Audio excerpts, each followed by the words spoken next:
పట్టుదలతో చేస్తే సమరం తప్పకుండా నీదే, విజయం కష్టపడితే రాదా ఫలితం పదరా సోదరా.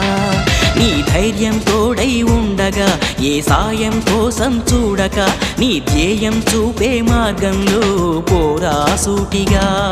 ఏనాడు వెనకడుగేయక ఏ అడుగు తడబడనీయక, నీ గమ్యం చేరేదాకా దూసుకుపోరా సోదరా. పట్టుదలతో చేస్తే సమరం తప్పకుండా నీదే, విజయం కష్టపడితే రాదా ఫలితం పదరా సోదరా.